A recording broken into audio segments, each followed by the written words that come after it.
buenas tardes, mis queridos espectadores. Con esto quiero empezar la recapitulación del capítulo 16 al 19. Entonces, por lo cual, empezamos directamente lo siguiente. Con la lectura de mis anotaciones. Llovió 4 años, 11 meses y 2 días. Nadie podía dejar la casa. José Arcadio II se pasaba el tiempo en el laboratorio platicando con el fantasma de Melquiades.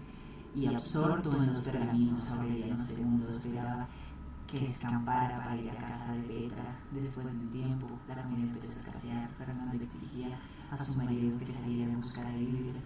Úrsula aseguraba que moriría cuando escampara. Después de 4 años, posiblemente. Entonces,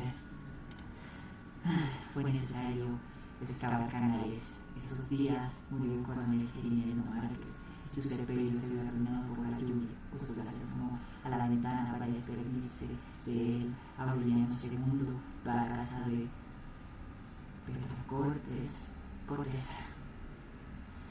y la encuentra tratando de salvar las pocas reses que quedaban. Enojada, Petra le reclama a Aureliano por no haber acudido a sus llamados. Más sufrimiento. ¡Yay! Dejó de llover.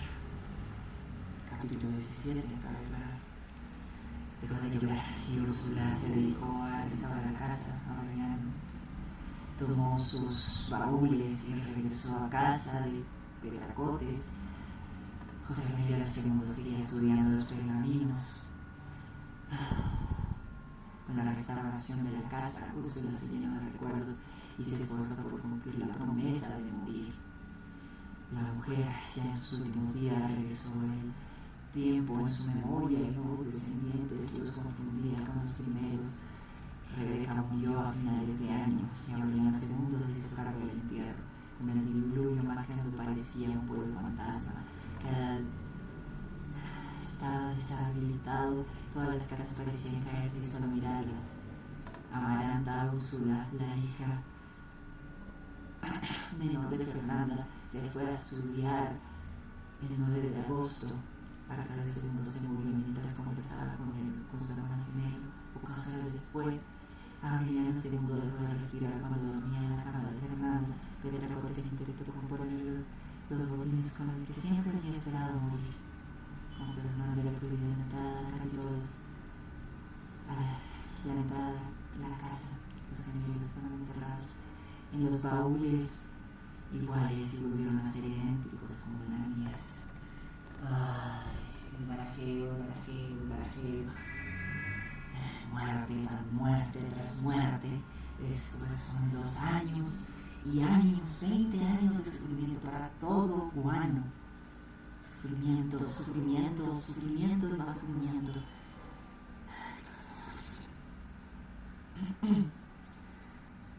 Aureliano no abandonó mucho tiempo el cuarto de Melquiades.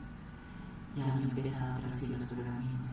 Santa Sofía de la Piedad, la mucama, se encargaba de llevarle café y un poco de comida y cortarle el pelo desde la muerte de Aureliano II.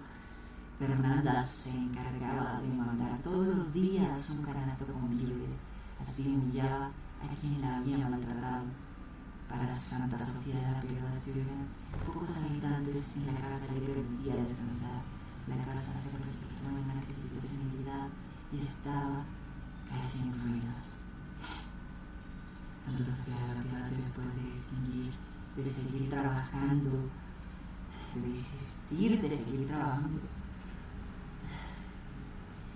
tomó unas pocas cosas y abandonó la casa.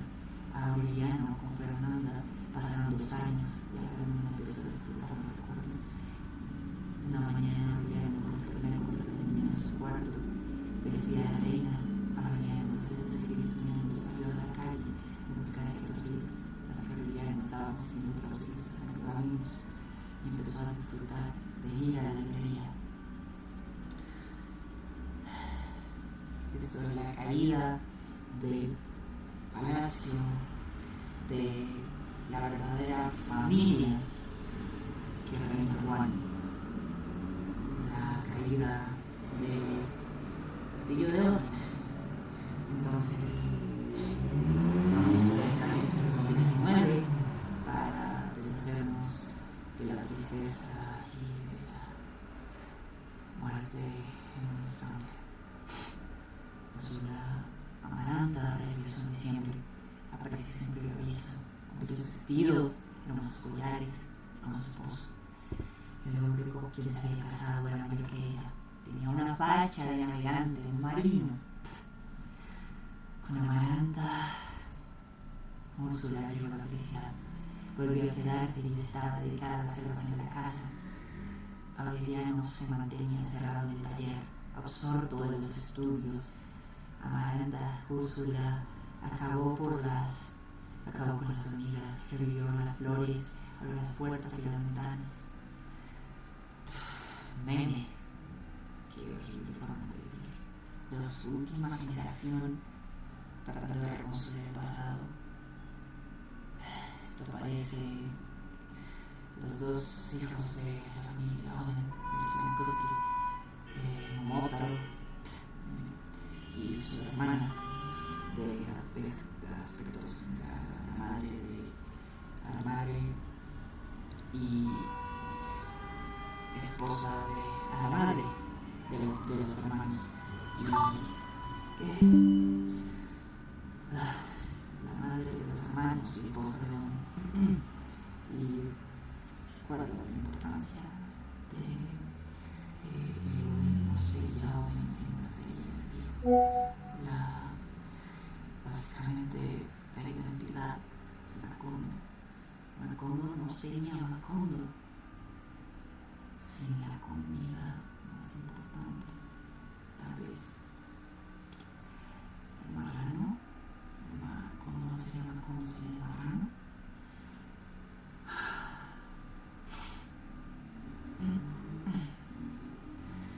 Su marido moría de amor por ella y cumplía todos sus deseos. Una mañana, Amaranta Úrsula entró en el taller y empezó a conversar con su hermano Aureliano. Amaranta Úrsula gozaba de hacer el amor con su marido sin importarles dónde. Aureliano estaba profundamente enamorado de Amaranta. Otra vez volvemos con el bello y precioso incesto. Si no es un relato de crónica erótica, es una forma de incesto. Cabo, ¿por qué esto tiene un premio Nobel? Sé que es por la forma de ser de realismo mágico, pero ¿cómo algo tan extraño puede cautivar? Como no me da repulsión per se, pero me da una sensación de qué tan loca está la gente que piensa esto como una obra maestra. Es una obra maestra demasiado extraña. No es un Dante Alighieri, no es una divina comedia que lo que tiene de comédico es la tragedia de la existencia humana.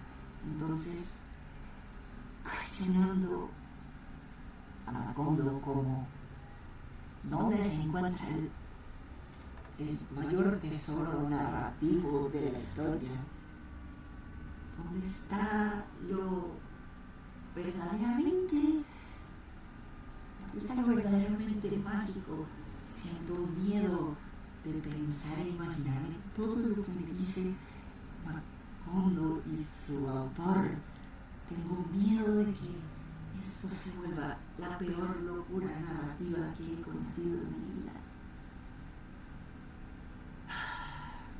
Se le confesó a Nigromante, una muchacha con la que Aureliano pasaba todas las noches. Mientras el marido de Amaranta escribía, el marido de Amaranta escribía cartas a sus amigos. Aureliano entró a la alcoba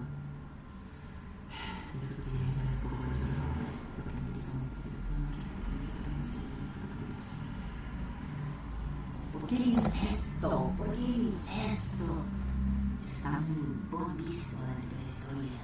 Si incluso los padres de José Arcadio Buendía, el primero, el que conocimos desde el primer día, noticiablemente que tenía tanta curiosidad, tanta ingeniosidad para decir todo esto, todo lo que formó en Macondo es totalmente diferente a lo que sus descendientes hicieron. Es súper raro, súper extraño, súper complejo. Me asusta cada vez. Y no he llegado al último capítulo, que por esto mismo vamos a describir y darle fin a esta extraña situación compleja, horriblemente bizarra. Es literalmente la forma de bizarro. Entonces, como Gabriel García Márquez pudo haber dicho, me voy a basar en una canción que dice así: me ven caminar como un rey criminal, pero viví sin ley, bajo mi propia fe, y este final es el que yo mismo forjé. El mundo en silencio, esperando mi llanto, pero lo único es una sonrisa es lo que levanto. Mi tesoro no solo es algo más brutal, el tesoro más grande es la libertad. Dejó todo en un punto. O sea, mi tesoro es real. Si lo quieren, busquen. Dejó el mundo entero en un mundo. Apunten. En este caso dice, por el One Piece empieza la carrera final, y esta presa mía será inmortal. La cosa es, yo pienso que la obra nos la plantean como el lugar en donde se encuentra el One Piece, el mayor tesoro narrativo en este caso, el mayor tesoro narrativo como libro del realismo mágico. Y siento una extrañeza y una satisfacción de entender por qué Gabo lo plantean como el mejor de los mejores para escribir, pero me perturba lo raro que puede ser la cantidad de incesto que puede haber. Empiezo a ver. Pilar Ternera murió sentada en su mecedor de Bejuco, Gastón, el marido de Amaranta Úrsula, decidió viajar a Bruselas para supervisar sus negocios. Con su partida, Aureliano y Amaranta Úrsula se dieron a la tarea de amarse,